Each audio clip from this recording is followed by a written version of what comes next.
Well, hello everybody, and thanks for joining me today on this live stream. The subject matter is mastering fear with chronic pain.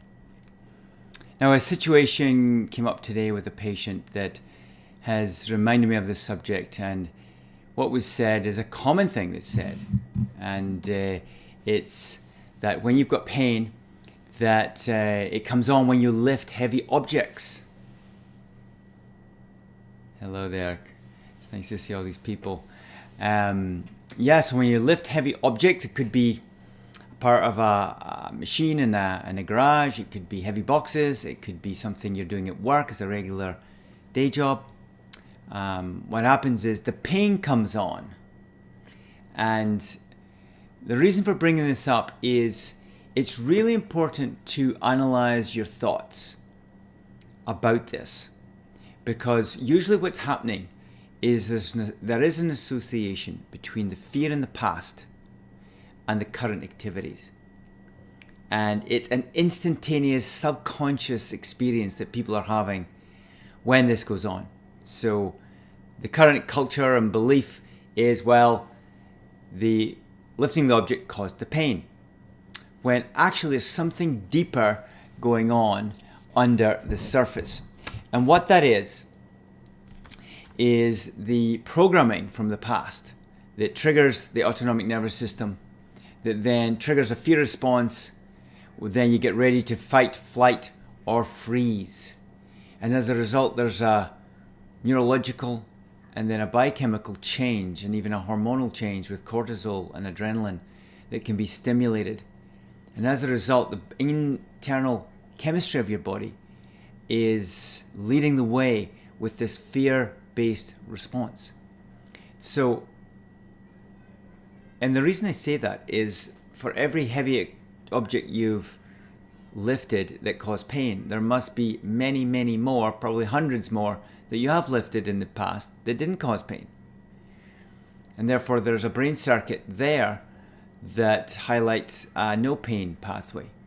And that's encouraging, because mastering fear and mastering chronic pain is about re-triggering old pathways that are pain-free, or, hello there, nice to see you, or creating new pathways that surmount the fear and surmount the pain. So you literally create a new brain program and circuitry to master it. So it's a very subtle moment that I would like you to analyze when you have an onset of pain the next time. You know, one other example will be coming up in the fall and maybe in the next few weeks, and that's when the weather starts to change. This hot weather will pass, the cooler weather will come in, and lo and behold, you'll start to feel your joints. You'll start to feel your aches and pains, old injuries. And again, this is a program problem, because last year, or the last time the weather changed, you experienced pain, right?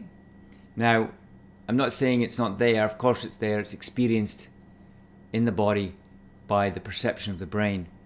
But this is a great time to start practicing this fear and this awareness of moving beyond fear into a state where you literally can have no pain as the weather changes. So this is a great thing to try this fall.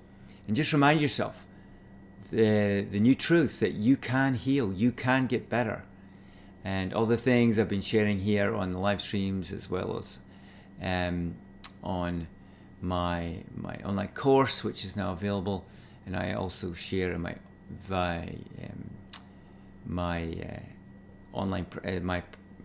in-person practice in my clinic, is a repetitive awareness of what you're thinking and then changing it.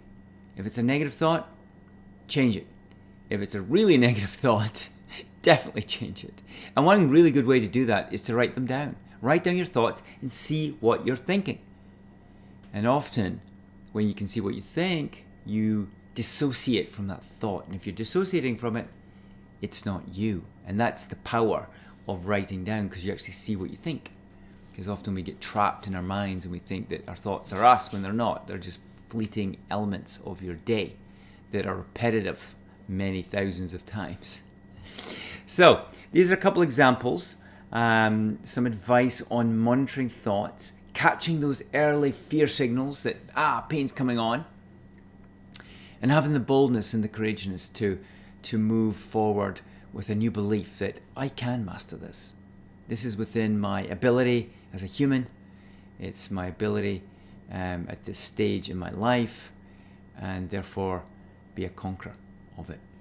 So that was my thoughts today. I think it's really important to never give up this mindset. And you may have bad days and you're not feeling so good, and that's fine. But you get back on the horse, keep going, and on average you've about 10 seconds to rein these thoughts in before they become more repetitive and your whole day becomes a negative experience. Because thoughts breed thoughts, which lead to momentum, just like a big stone running down a hill, and before you know it, you can't stop it.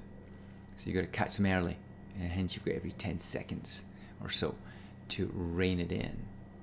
So there you go. You can master fear, you can master thought, and it's a thing that you just got to be persistent about and never give up. If you've got 10 victories in one day, and say there's 90 times you don't manage to do this, well, that's great. That's 10%, and then you can have the goal of maybe 11%, 12%, 13%. So slowly, over time, you'll get better and better. And the more you do it, the easier it is. And then you'll see that gap developing between your old experience and your new one over mastery of fear and thinking. So listen, thanks for listening. It's been good to see a few names there. Good to see you. Leave some comments, please. And share, click on the notifications and join my YouTube channel if you're listening there. And just a little plug, I now have my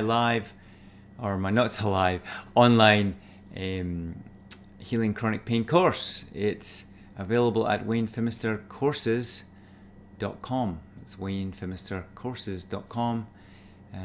So check that out. Of all the stuff I've been learning over the years, it's in a concise course now, and it's available for you. There's a free webinar to watch if you want to learn more about it, but I encourage you to check that out. So thanks so much. You take care. I look forward to next week.